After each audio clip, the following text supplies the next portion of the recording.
কলকাতার মিনি বাংলাদেশ জুড়ে শুধুই হাহাকার। হতাশায় ভুগছে সেখানকার ব্যবসায়ীরা। বাংলাদেশিদের আনাগোনা কমে যাওয়ায় ধস নেমেছে ব্যবসা বাণিজ্য সহ পর্যটন খাতে। ফলে অনেক ব্যবসায়ী বন্ধ করে দিতে বাধ্য হচ্ছেন দীর্ঘদিনের গড়ে তোলা ব্যবসা। বিস্তারিত জানাচ্ছেন জান্নাতুন নাহার জেরি।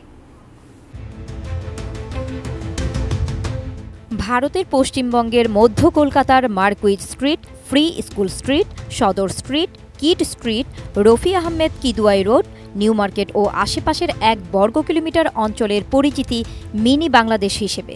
প্রায় সারা বছরেই বাংলাদেশিদের আনাগোনায় সরগম থাকত গোটা এলাকা।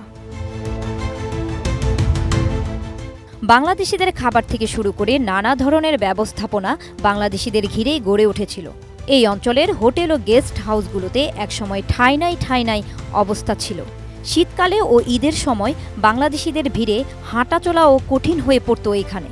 বিভিন্ন দোকান ও মলগুলোতে থাকত উপচে পড়া ভিড়। যে বিশ্বাসগুলোকে আমরা মিউচুয়াল ট্রাস্ট ব্যাংক পিএলসি বিশ্বাস করি প্রবলভাবে, একে অপরের বিশ্বাস হয়ে। Mutual trust bank, you can bank on us. অথচ কোথায় সেই ভিড়? গোটা এলাকা থেকে বাংলাদেশিরা যেন উবে গেছে। চারদিক এখন শুনশান। স্থানীয় মানুষ ও মেডিকেল ভিসায় আসা নামমাত্র কিছু বাংলাদেশিদের আনাগোনা ছাড়া আর কিছুই চোখে পড়ে না। বাংলাদেশের জুলাই বিপ্লবের ধাক্কায় কলকাতার মিনি বাংলাদেশে এখন শুধুই হাহাকার। চারিদিকে ভয়াবহ অবস্থা বিরাজ করছে বলেছিলেন এক ব্যবসায়ী।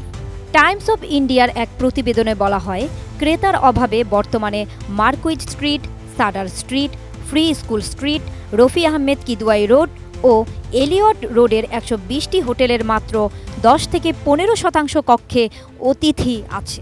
অথচ গত বছর এই সময়ে হোটেলগুলোর 80% কক্ষ ভরা ছিল।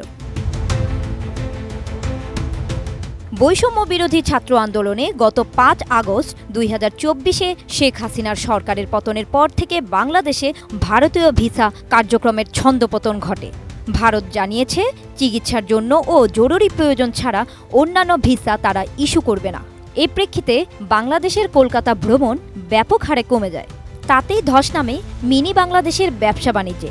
বাংলাদেশের বিভিন্ন উৎসব যেমন রমজান, ঈদ, পূজাকে কেন্দ্র করে কলকাতার নিউ মার্কেট এলাকায় যে ভিড় থাকত সেখানে এখন হাহাকার। গত 6 মাসে তা কমতে কমতে এখন এমন অবস্থায় দাঁড়িয়েছে যে হোটেল মালিকরা সহ সব ব্যবসায়ীরা মাছি তাড়াচ্ছেন।